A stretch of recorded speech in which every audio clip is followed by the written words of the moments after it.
Hello, welcome back to my channel. I'm going to do a VR to Angel at Feeding My Soul, I think her channel is called. I hope I've got that right. And yeah, Feeding My Soul. So she has done a VR to Second Thoughts About the Mission. I don't know if I must have seen this at some point. I've got a funny feeling I've been tagged in this before by Madwitch, and probably last year. So I'm catching up, and I apologise if I didn't reply to your tag back then, but I am now. I have a funny feeling I was tagged in something very similar to this. And it is the hashtag picture book decks. So screenshot because I do. So just so you know who I'm talking about. So we're doing Feeding My Soul, hashtag picture book decks, and this was her VR to Second Thoughts About the Mission, and hashtag show and tell. So I can't remember now. I know I watched a lot of these last year. I can't exactly remember the general gist of the video, but going off on Angel's form of the video, she showed books that she has in her collection now and decks that kind of link to it. And she is responsible for me repurchasing the first book that I'm going to start with. So it's been on my Amazon wish cart for 2 years, but my private one, because I don't know. At one point there was that, like, I felt shame about watching that book, and then seeing that she had it, I was like, nope, screw this. I'm purchasing it. It's done deal.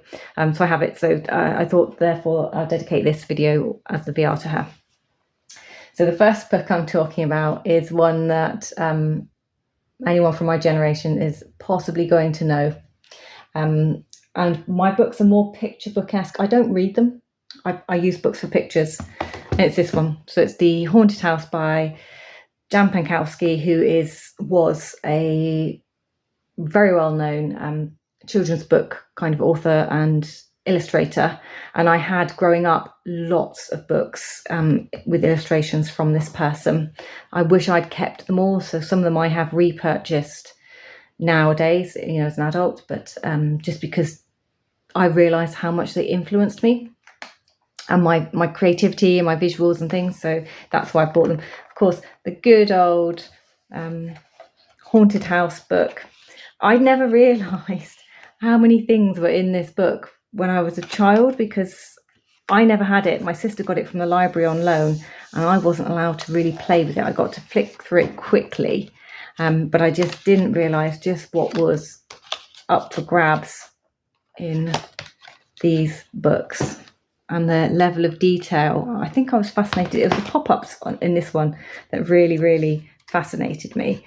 It isn't a huge storybook. It has some writing on the bottom, but that's not what this was for me. This was just, and I don't know if you can see his eyes moving. Back to sleep. Yeah, so this book, and that one works on this side as well. So if you watch the flames on the fire and on the clock, everything changes. And you have your the elements to this. Probably, look at him. Imagine that popping out. You've also got the cat hiding in the toilet, the octopusy there.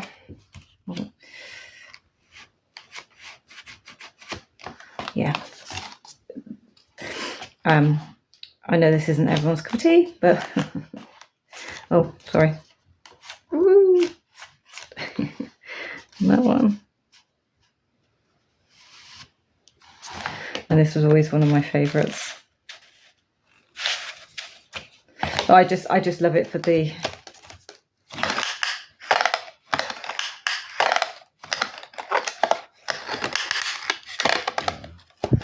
so that book as a child, and the Mega Mog series, which I think were also illustrated by Jan Pieńkowski, were books, but they were more my sister because she was 5 years younger than me. So these are books that she used to bring home, and I was just fascinated with them. Loved reading her Mega Mog books.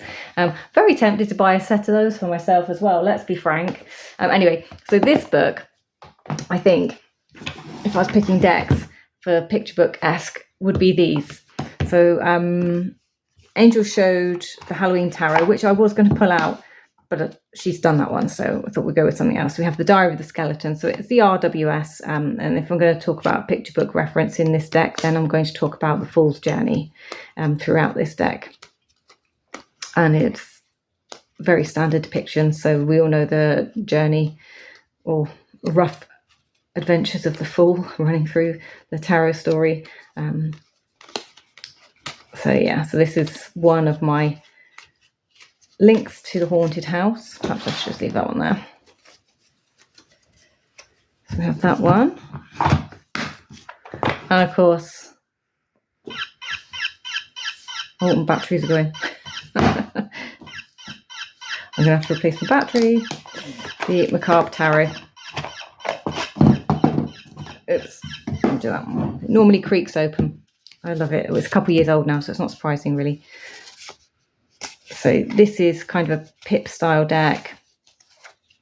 Again, it's the visual element. All these decks are all going to be the visual elements. So I'm just going to keep repeating that phrase otherwise for me. And sort of, I suppose, now I can spot the things in my childhood that inspired perhaps my choice in decks, having watched Angel's video in this, and just a few things started to click. She has very similar taste to me, and some of the books and things she showed, some are ones that even I would covet, so beware people if you're going over to watch her channels or her channel. But also like choice in decks, and I'm guessing we must be or we have similar influences. Let me just say that. She might be younger than me, so I don't say she's the same age as me. Okay, so my next bunch of decks kind of inspired. So I'm just going to show, again, as I said, massive. I had these in hardback as a child, and I had a selection of them, and I can't remember the names of them all. So these have been obviously in the library, these secondhand ones that I now own. But these decks, so these ones were they're marbling. So they used to create marbled backgrounds and then these amazing silhouette paper cut figures on them. So middle school. So look at these. We did this when I was in school. We did marbling. We learned how to marble paper backgrounds. And then I remember having black pen and drawing onto it. A very similar technique, was it, where you coloured like a background in bright colours, and then you put black crayon over the top and etched it out. So, I mean, look at these. Aren't they amazing?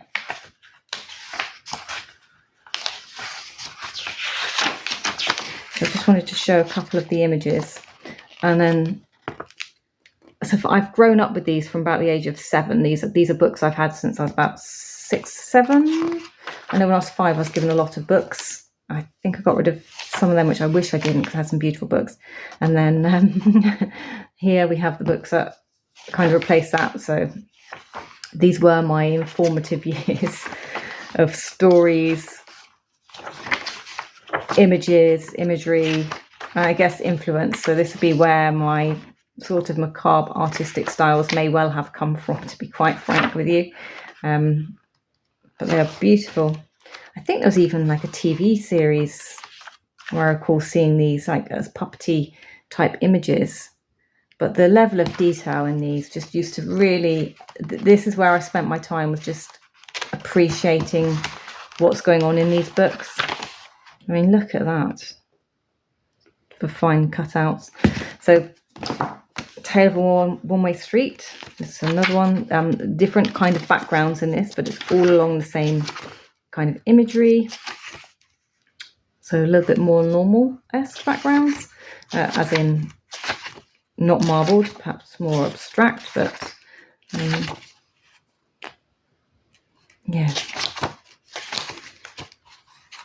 That's the front cover. So this is what influenced me again.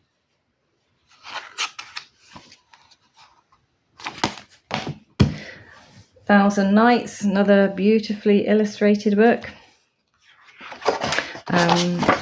They are just stunning. I don't know what else to say. They are just stunning.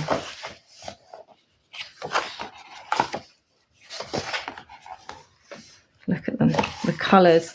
So you can see my love of colour coming through, where that might have come from. See, these things never daunted me as a child. Like that didn't scare me, unlike, you know, today.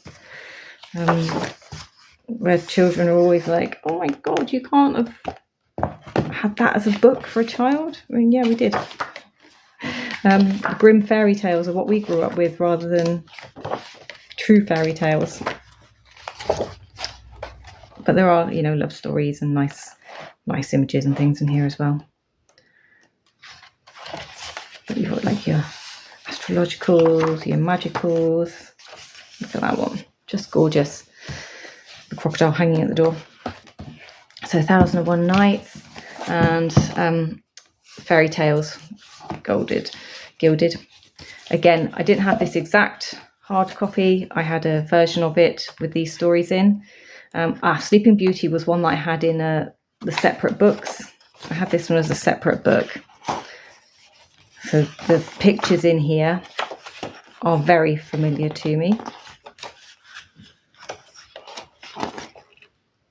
And she's amazing with all her lace, cobwebby lace, and the bat's wings.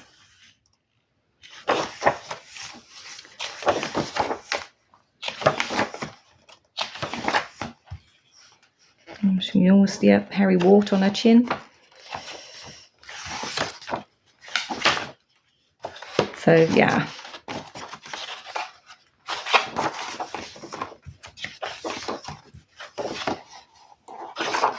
Did we get to see into that one? We did.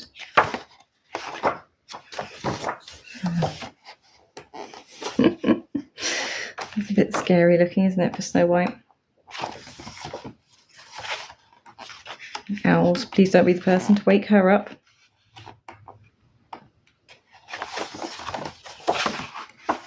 But I hope you can get a gist. So I have a bunch of decks here that I'm just going to show you to go with these books.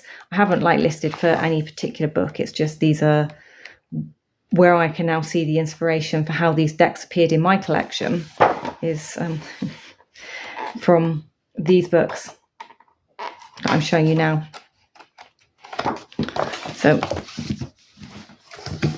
love these. Show you from there. Kingdom Under the Sea. Okay, of course. Any introductions needed?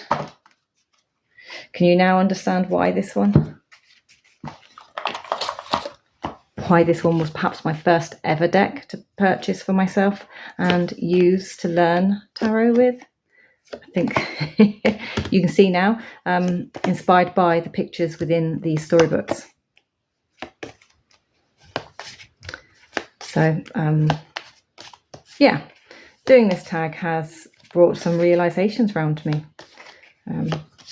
I always thought this deck was just amazing and whimsical, like completely whimsy, I suppose fairy tale-esque in a way now that I have it next to the books, putting two and two together. But it's just amazing, amazing deck. So we have that one. We have four books, 4 decks. So I'm going to put that one there a second. This one, so the Cosmic Visions Tarot.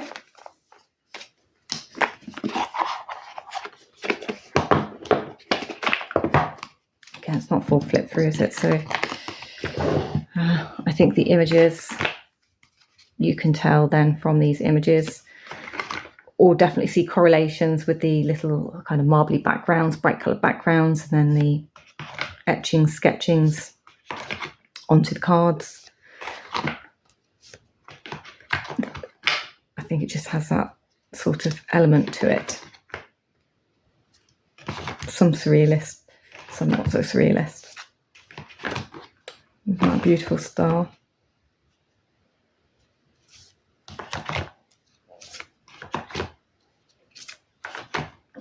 So yeah.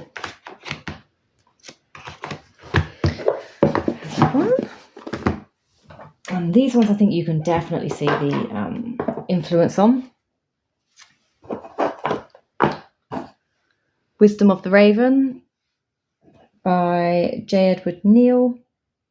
Shadow Art Finds. So if you go to Facebook, look up Shadow Art Finds and then contact him to find out how to purchase his decks, because there's something going on at the moment with his Etsy store. But you can see, so his backgrounds and these just gorgeous images on top of them.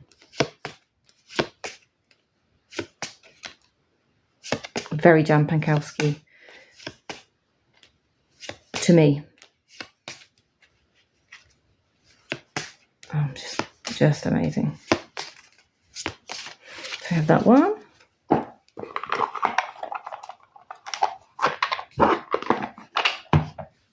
And another one by him, which is the Shadow Journey Tarot.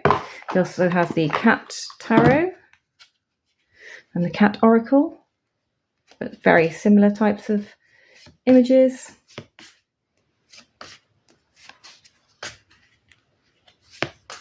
The cloaks are swords or air elements in this, and I think of cloaks as elementary. I want to say elementary dear bots. I'm talking about learneds, kind of people teaching. So anything that you might think of a monk or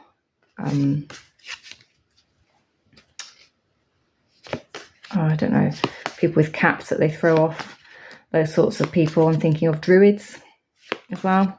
They were very word associated learnings. So that's how I get the remember that the cloaks are air. Bones is kind of straightforward. It's earth element. Goblets are cups. And I think wands are wands, aren't they? Can't find one now for... No, can't find one. Of course I can't. I think it was wands.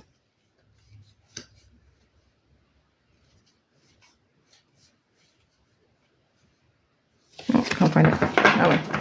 So there you go. That's the 4 decks that go with the 4 books there. In no particular order, because I think they all just have the same type of vibe going on. Next book, last year purchase. So Grimm's Fairy Tales, predominantly Snow White and other Grimm's Fairy Tales. So this was just a lavish purchase, beautifully made book that I saw advertised and had to buy just to fit myself. So it's got some unique elements to it, and this is why I bought it, so you can see into the image as the papers pop out. So that theme is carrying on through my adult years. Things that change. Interaction. Snow White and Rose Red. Look at this one. So the intricate cutout stayed with me around the castles, with the Castle of Thorns. But I keep that there just to stop them from interlocking, because they have a tendency to, because they're so intricate. We have our Cinderella, who dances on the dance floor. Prince needs to climb up the tower to Rapunzel. And of course, we have the pop-outs.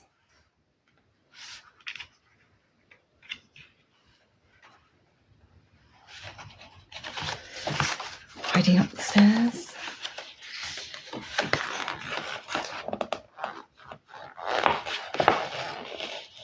Oh yeah, there's a bit of glue on this one.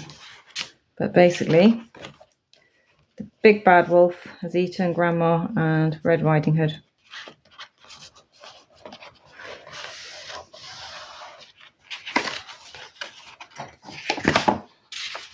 I'll just keep that there because the Dowling's marking the pages.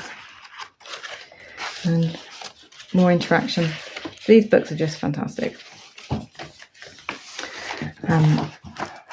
So that's one. And for this one, for me, it felt like it definitely inspired Tarot of the She with the stories, I suppose. More so than the images in that particular book, but I have had multiple books over the years based on them. So I felt like this one links to all of the books seen, really. Yeah, I like this one. I like the poetry that comes with the guidebook that goes with the Tarot of the She. I also quite like the words on the cards, like your warrior king, gift of glory. So I suppose the characters are almost in the same vein as the Tarot Grimm stories. So that's one that goes with my Grimm fairy tales. And the other one, Angel did show this one. This one could go under a number of categories for me. So this is the one that I use if somebody wants a message and I'm doing, kind of semi-medium-esque ship type readings for somebody with tarot, and this is where I'll feel like I pull messages from a loved one for somebody. They come from this deck for me with these gorgeous tree guardians. So I find this to be quite a nurturing deck, quite grounding, very earthy.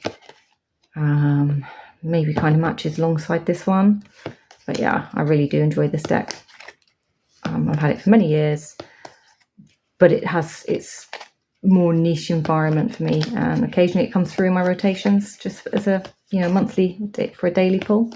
But as I say, it's normally one that I use like in the development circles and things when I'm giving a message from a loved one to someone. It's those ones. Getting very long. Okay. A very obvious one is the Book of Shadows, the Alchemist stories. This is a cartoon type storybook. There we go. Really well done, really well put together by Andrea Aste. Absolutely adore this deck and book, and his creativity into making it, his images, the type of art that he's used here. As I understand now, a lot of it inspired by kind of Wojciech books and some of the other older books that are around for alchemy. And this one, yeah, nice bright colours again, weird looking characters. Theme. I have a theme. I have a type. So that's that one. I think they just go together really. They're their own little thing going on in the corner. Another type of deck that is going to be mentioned by some people is the John Bauer deck. I grew up with these types of images, cartoons on TV, so the trolls-esques in here, I don't find these scary. These are normal. These are like the Billy Goat's Gruff. These are the types of images that would have been in, cartoons, books, TV stories that I was watching from about the age of 5. Again, young age. So I grabbed this one because I like fairy tales. What can I say? And pretty books. So we have that one. So of course the deck that's going to go with that is going to be the Bauer Tarot. I don't have a little white book that goes with this deck because this one came with the Total Tarot collection, which was lucky because it was on my list of purchasings or to purchase. So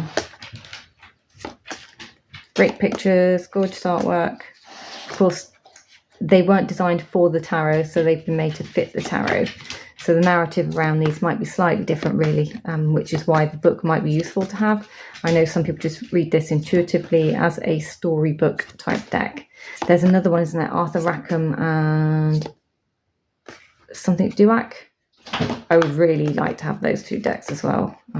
Arthur Rackham's images are ones that I now am aware would be ones that I'm familiar with as well, although I didn't know that they were by somebody called Arthur Rackham, just like I didn't know that these were by somebody called John Bauer at the time that I was growing up.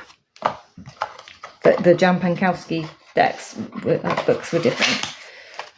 They really did kind of capture my mind, and I knew that name. It kind of embedded itself for me. So my childhood Alice in Wonderland book.